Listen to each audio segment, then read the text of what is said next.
7 का 7 क्या कहता है? मत्ती 7 का 7 कहता है ढूंढोगे तो पाओगे, खटखटाओगे तुम्हारे लिए खोला जाएगा, मांगोगे तो दिया जाएगा, मिलेगा। यहां पर बहुत अच्छी तरीके से परमेश्वर कहता है कि ढूंढोगे तो पाओगे, खोजी बनो, खोजी बनो। आज हम पढ़ेंगे, जैसे कि कल इन चीजों को मैंने सीखा, मैं चाहता हूं कि मैं आपके साथ साझा करूं। हम पढ़ेंगे मत्ती की पुस्तक 2 और उसका 1 और 2। मत्ती की पुस्तक 2 उसका 1 और 2।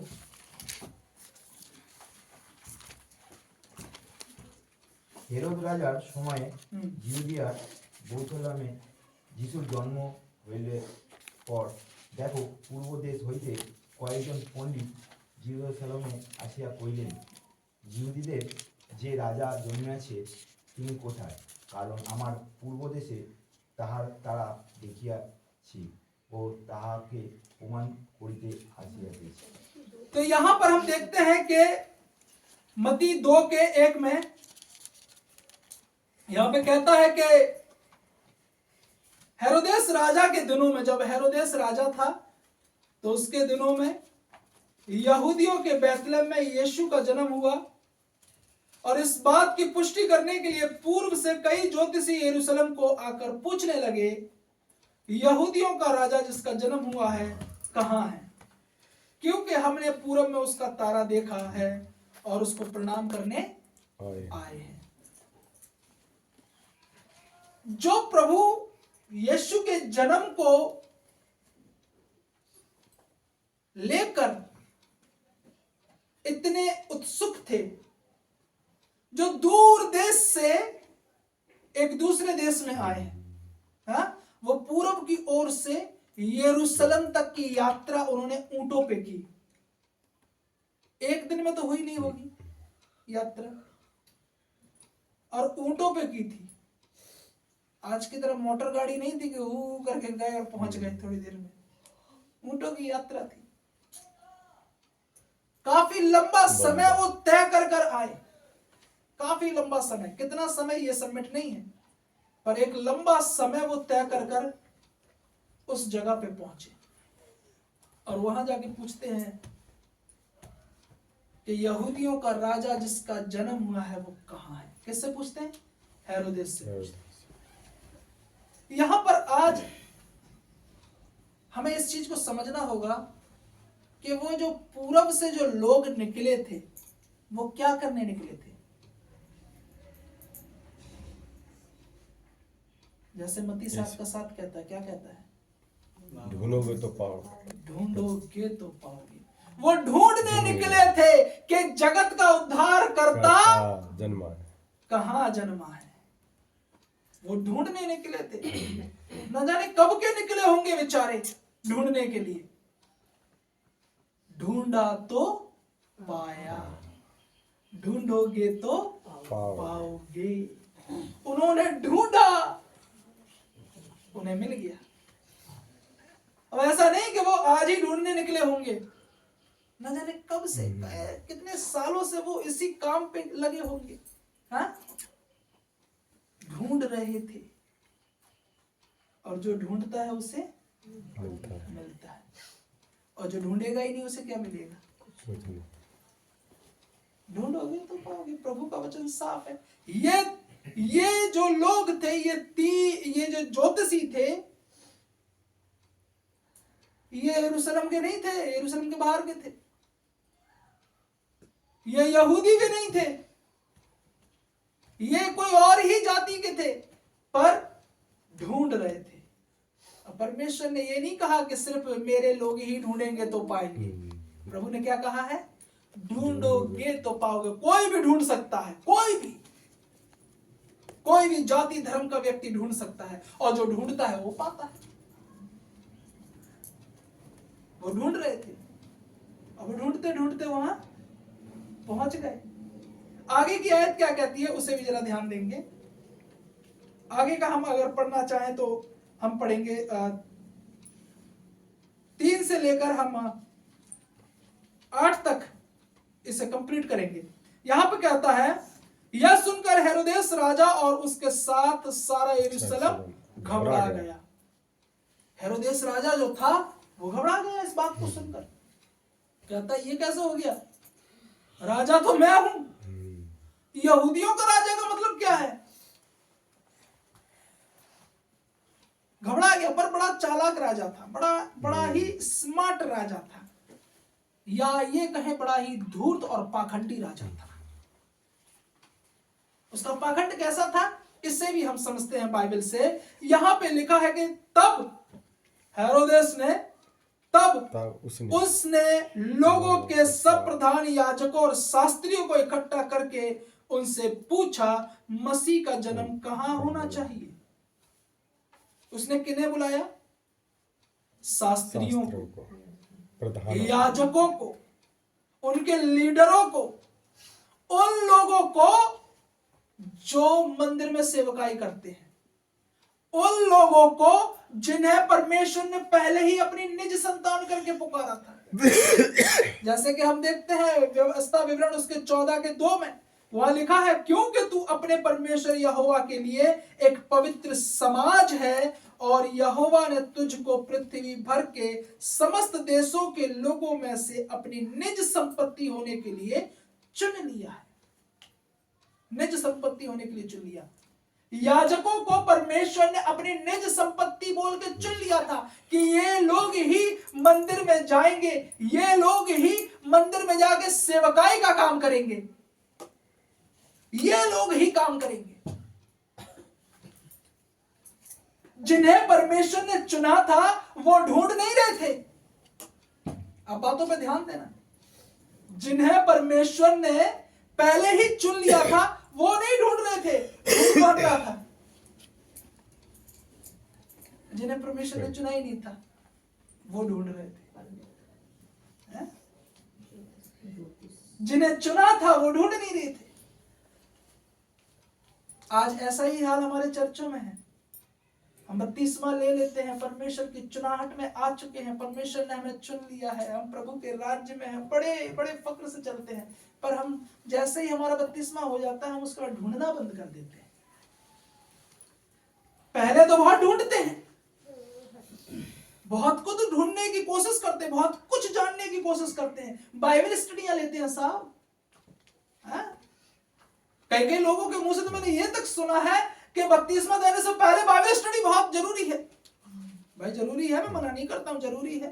क्या बपतिस्मा के बाद जरूरी नहीं है, ये मेरा सवाल है। क्या सिर्फ बपतिस्मा तक ही बाइबल स्टडी होनी चाहिए, उसके बाद नहीं होनी चाहिए?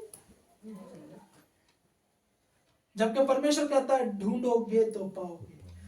ये परमेश्वर की निज संतान थे, ये परमेश्वर की निज संतान जिसे परमेश्वर ने अपने समाज के लिए चुन लिया था। जैसे कि हम आगे भी देखते हैं कि इन्हें परमेश्वर ने बता भी दिया था। इन लोगों की पुस्तक में इस बात का भी सबमिट था कि उद्धारकर्ता जन्म लेगा।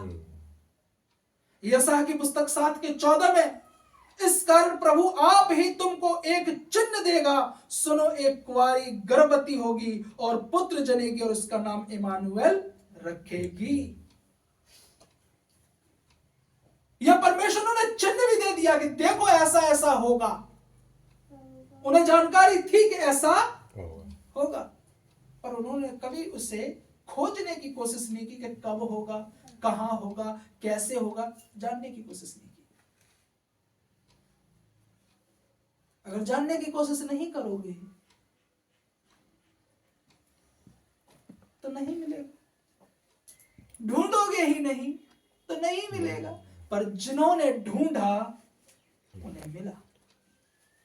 यहां कहता है जब हेरोदेस को इस बात की पता चली, हेरोदेस ने क्या किया, उसने तुरंत याजकों को, शास्त्रियों को, फरीसियों को बुला लिया।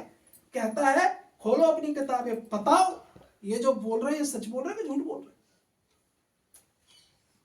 आगे की आयत कहती है मत्ती 2 के 5 में, उन्होंने उससे कहा यहूदिया के बैतलहम में, क्योंकि भविष्यकर्ता के द्वारा यूं लिखा गया है। भविष्यकर्ता के द्वारा यूं लिखा गया है कि हे बैतलहम, तू जो यहूदा के प्रदेश में है, तू किसी भी रीति से यहूदा के अधिकारियों में सबसे छोटा नहीं, क्योंकि तुझ में से एक अधिपति निकलेगा जो मेरी प्रजा इज़राइल की रखवाली करेगा। जो मेरी प्रजा की क्या करेगा? रखवाली करेगा। ये बात पहले ही उनकी सारी किताबों में लिख दिया गया था। अगर हम पढ़ें मिल्का की पुस्तक 5 और उसका 2, मिल्का की पुस्तक 5 और उसका 2 अगर हम पढ़ते हैं तो हम वहां पे क्या देखते हैं?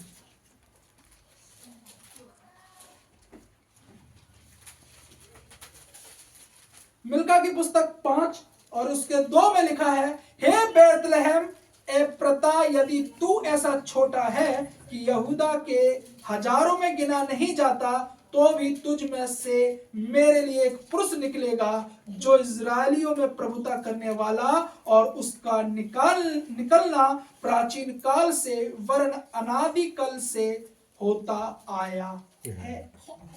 अनादि काल से होता आया।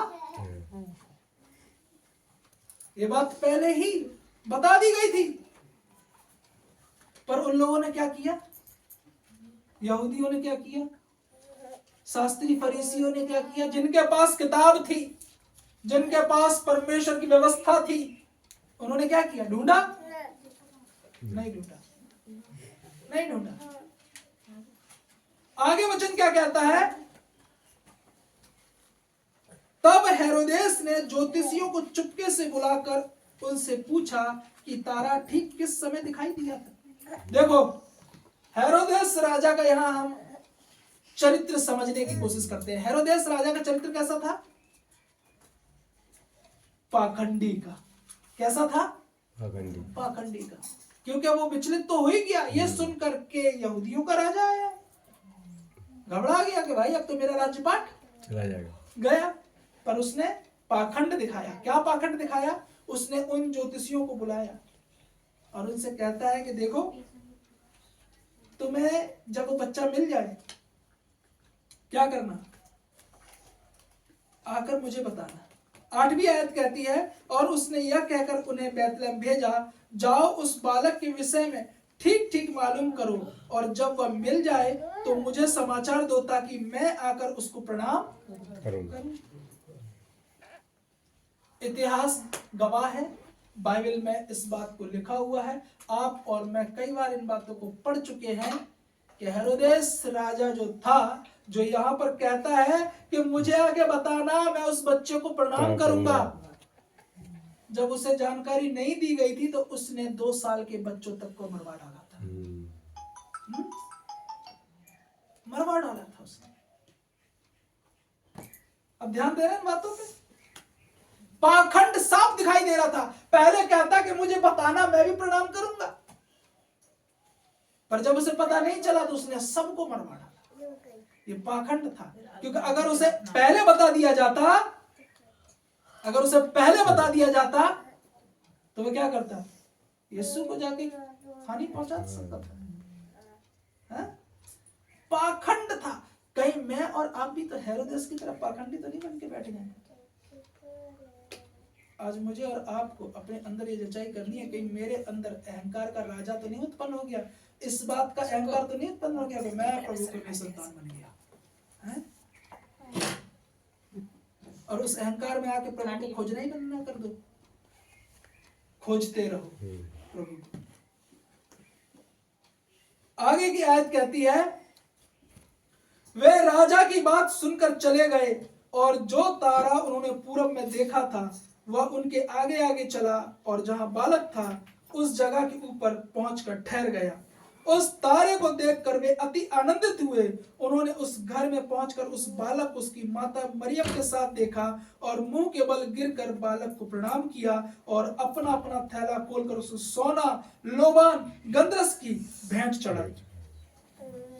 वे जो लोग आए थे वहां पर, वे लोग उम्रदराज थे, जानकार थे, खोजी थे। याद करो, वो खोजी थे, और जो खोजता है उनके पास नॉलेज ज्यादा होती है। जो खोजता है उसके पास नॉलेज ज्यादा होती है। वो इतनी नॉलेज होने, इतने ज्ञानवान होने के बाद भी वो उस बालक को मुंह के बल गिर कर क्या कर रहे हैं? प्रणाम।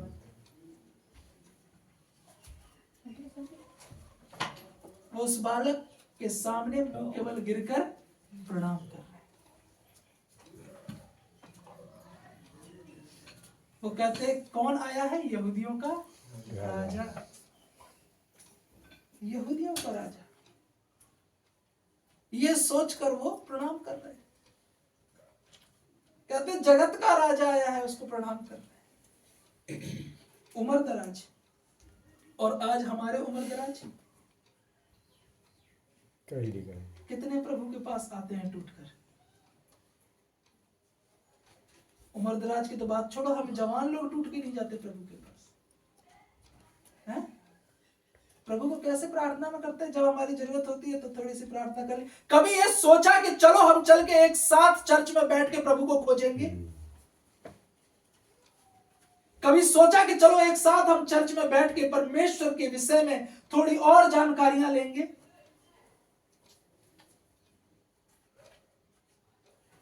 चर्च हम सिर्फ इसलिए आते हैं क्योंकि सब्बत को मजबूरन हमें आना है, और वो भी हर सब्बत नहीं आते, सिर्फ प्रभु भोज में इसलिए आते हैं क्योंकि ये तो बहुत ज्यादा ही मजबूरी है हमारी। और पास्टर इतना बेवकूफ है कि हर बार उसे बोलना पड़ता है कि भैया आओ। ये जिम्मेदारी किसकी बनती है? आपकी खुद की जिम्मेदारी बनती है। आपको खुद को खोजना है। पास्टर तो उस रेगिस्तान के ऊंट के समान है जो आपको लिए चलेगा। खोजना आपको है सिर्फ। पास्टर तो सिर्फ ऊंट है जो आपका बोझ उठाएगा। चलना आपको है। मैं ये नहीं कहता कि आप ऊंट हो और पास्टर आपके ऊपर सवारी करता है, नहीं। हकीकत तो ये है कि पास्टर ऊंट होते हैं और उनकी सवारी उनके चर्च मेंबर करते हैं। ऊंट तैयार है, हाँकने वाले तैयार हैं क्या? उनके ऊपर बैठने वाले तैयार हैं क्या? उन ऊंटों को लेके चलने के लिए तैयार हैं क्या? खोजने के लिए, निकलने के लिए तैयार हैं क्या? प्रभु के राज्य से लेकर क्या लेना देना है? उद्धार का सर्टिफिकेट तो मिल चुका है 32वां का। अब क्या है? अब तो उद्धार हमारा ही है। स्वर्ग सीधा अपने अपने बाप का और किसी का नहीं। सिर्फ 32वां ले लेने से आपका उद्धार नहीं हुआ, खोजना पड़ेगा। और कब तक खोजना है? बाइबल क्या कहती है? अंत तक। अंत तक खोज, तभी तेरा उद्धार होगा। किसी ने कह दिया कि सब्बत के दिन को मानो, तो वो सुनकर मत मानो, खोजो क्यों मानना है। खोजो कि मानना क्यों है, ये मान क्यों रहे सब्बत। किसी ने कह दिया यीशु मसीह को मानो, मानने लगे। अरे खोजो क्यों उसे मान रहे हो। हाँ? खोजना ज्यादा है। 2 कैटेगरी के लोग होते हैं इस समाज में, एक वो जो आस्तिक होते हैं, एक वो जो नास्तिक होते हैं। जो आस्तिक होते हैं वो किसी भी बात पे आंख बंद करके विश्वास कर लेते हैं, और जो नास्तिक होते हैं वो किसी बात को नहीं मानते। मैं सोचता हूं कि वे दोनों ना, एक गांव था, उस गांव में करीब 100 लोग थे और 100 लोग ही अंधे थे। 100 लोग ही अंधे थे। 50 लोग जो थे वो ये विश्वास करते थे कि ईश्वर है, और जो 50 लोग थे वो ये कहते थे जैसे हमने देखा ही नहीं, उसे कैसे मान ले कि वो है। दोनों ही अपनी अपनी जगह सही थे। आस्तिक भी अपनी जगह सही थे, नास्तिक भी। क्योंकि भाई अंधा है, अंधा देख नहीं सकता, तो वो मानने को तैयार ही नहीं है कि ईश्वर है। और जो अंधे मानते हैं कि ईश्वर है, वो भी अपनी जगह सही है कि भाई है ईश्वर। हाँ? मैं आपसे ये कहता हूं कि आप ना तो आस्तिक बनो ना नास्तिक बनो, आप खोजी बनो। क्योंकि खोजोगे तो आपको मिलेगा। दोनों ही अंधे की तरह मत बनो कि हम आस्तिक के साथ हाँ हम ईश्वर को मानते हैं, किसी ने कह दिया हम उसके पीछे चलने लगे। अरे वो भी तो अंधे ही हो आप, कि किसी ने कह दिया आप उसके पीछे चले, ये भी तो अंधापन है। ये किसी ने कह दिया और उसके पीछे पीछे चलने लगे, ये भी तो एक अंधापन है, ये आत्मिक अंधापन है। और जो नहीं मानते वो भी एक अंधापन है। पर मैं ये कहता हूं खोजो, क्योंकि बाइबल भी इसी बात को कहती है, ढूंढोगे तो पाओगे, खोजो खोजोगे तो मिलेगा, ढूंढोगे तो मिलेगा। यहां पर ये जो ज्योतिषी थे ये खोजते खोजते पहुंचे, और जिनके पास पहले से जानकारी थी उन्हें कोई लेना देना नहीं, वो खोज ही नहीं रहे थे। अब छटपटा गए जब जानकारी इन्हें मिली। आगे क्या होता है कि वो जो ज्योतिषी आए थे, कैसे आए थे? प्रभु के पास अपना बेस्ट लेकर आए थे, हैं? अपना बेस्ट लेकर आए थे। कोई सोना लाया, कोई लुबान लाया, कोई गंधरस लाया, अपना बेस्ट ले। एक तो बेचारे इतने तकलीफों से आ रहे थे, रेगिस्तान का सफर था, धुंध मिट्टी की आंधियां चलती थी। आज तो चश्मे हो गए, उस जमाने में तो चश्मे नहीं थे। हाँ, वो बेचारे कितने मुसीबतों को झेलते झालते वहां पर पहुंचे। और आज हम अगर थोड़े से मुसीबतों को चर्च तक झेलते झालते पहुंच भी जाएं तो चर्च में पहले आके उगल देते सारी बातें। अरे आज पता है कितनी परेशानी से हम आए, आज हमारी बस छूट गई, आज ये हो गया, आज वो हो गया। प्रभु के पास नहीं, अब प्रभु के पास आके पहले अपनी पोटली खोल दी कि ये हो गया। प्रभु को धन्यवाद दो कि कम से कम आ तो गए। और आके सुना किसको रहे हो? प्रभु को एहसान कर रहे हो जो सुना रहे हो उसे? क्या जैसे ऐसे हो गया? किसके लिए कर रहे हो? अपने लिए कर रहे हो? अपने लिए बोल रहे हो? ये जो इतनी मुसीबतों को झेलते झालते यहां पर पहुंचे, ये आकर क्या हुए? कुड़कुड़ाए नहीं। इन्होंने बैठकर ये कहा कि चलो अब तारा तो मिल ही गया, देख तो लिया ही, प्रभु के भी दर्शन हो ही गए, लाओ पानी आनी पिए, थोड़ा सुस्ती ले ले, उसके बाद जाके प्रणाम करेंगे। ऐसा किया उन्होंने ना। जिस खोज में आए थे उस खोज को पूरा कर रहे थे और अपना बेस्ट उनको दे रहे थे, अपना बेस्ट, अपनी कीमती कीमती चीजें प्रभु के चरणों में रख दी, उन्हें दंडवत किया। फिर उसके बाद उन्होंने खाया पिया भी होगा, क्योंकि बाइबल फिर कहती है कि फिर वो सो गए थे। क्योंकि जब वो सो गए थे तो यहां पर कहता 12 में, तब स्वप्न में यह चेतावनी पाकर के हेरोदेस के पास फिर ना जाना, वे दूसरे मार्ग से अपने देश को चले गए। तो वे खा पी के फिर उन्होंने आराम भी किया। और जब आराम कर रहे थे परमेश्वर ने उनसे कैसे बातें की? सपनों के द्वारा। हम कई बार सपनों को बड़ा हल्के में ले लेते हैं ना। प्रभु सपनों के द्वारा बातें करता है, प्रभु सपनों के द्वारा बातें करता है। परमेश्वर ने कहा कि उस मार्ग से मत जाना जिस मार्ग से तुम आए हो, दूसरे मार्ग से जाना। बे ज्योतिषी लोग जब उठे होंगे सुबह, सपना तीनों को आया था। हो सकता तीनों को आया हो सकता किसी एक को आया हो। हाँ? और जिस किसी एक को आया होगा उसने बाकी के लोगों से कहा होगा कि भाई देखो ऐसा है कि इस मार्ग से, जिस मार्ग से हम आए हैं, प्रभु ने सपने में कहा कि इस मार्ग से मत लौटो, दूसरे मार्ग से जाओ। तो हो सकता था कि वो आपस में कुड़कुड़ाते। हाँ? क्या वो कुड़कुड़ाए?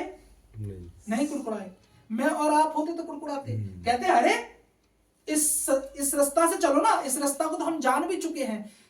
खोजते खोजते जो समय हमें लगा, लौटने के टाइम हमारा कुछ समय सेव हो जाएगा, क्योंकि जानकारी हमें मिल चुकी है कि रास्ता कैसा है।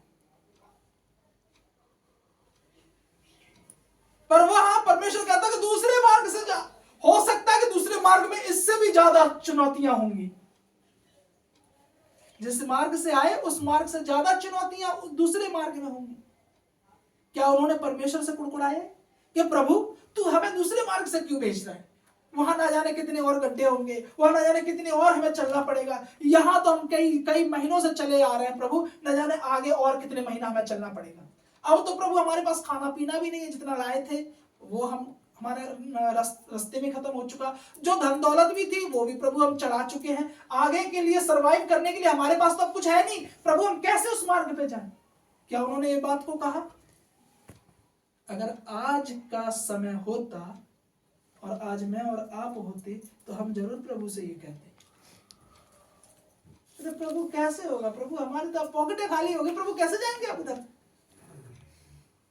उन्होंने कुछ नहीं कहा, वो उठे और दूसरे मार्ग में गए। उन्होंने ये भी नहीं कहा कि उस दूसरे मार्ग में कितनी चुनौतियां होंगी हमारे लिए, क्योंकि वो क्या करने निकले थे? क्या करने निकले थे?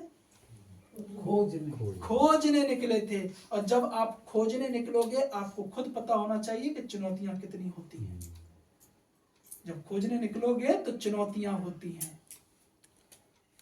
खजाने की खोज करने के लिए जमीन को खोदोगे ना, तो चुनौतियों के रूप में आपको कई बार उस जमीन में से सांप भी मिलेंगे, हैं? न जाने कितना खोदना पड़ेगा, कितनी हथौड़ी आपकी टूट जाएंगी, कितनी बार आपकी छेनी टूट जाएगी। आपको नहीं पता कि अंदर कितना मजबूत पत्थर बैठा हुआ है,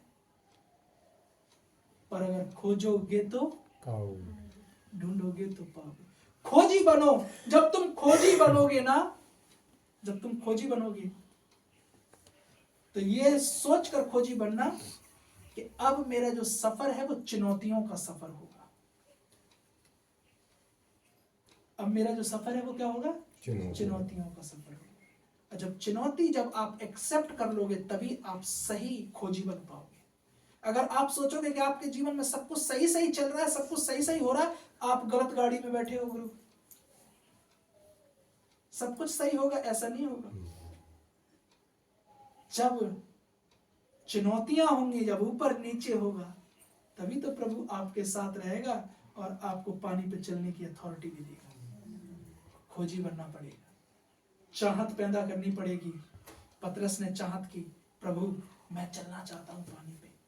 क्या आपने कभी चाहत जाहिर की, प्रभु मैं तेरे राज्य के लिए खोजना चाहता हूं? चाहत पैदा करोगे तो इम्पॉसिबल में भी पॉसिबल होते हुए देखोगे। चाहत करोगे तो पानी पे भी चल के दिखाओगे, जैसे पतरस ने किया। सो मेरे प्रियो, परमेश्वर के वचन पढ़े जाने और सुने जाने पे आप सबके जीवन पे आशीष हो। आमीन।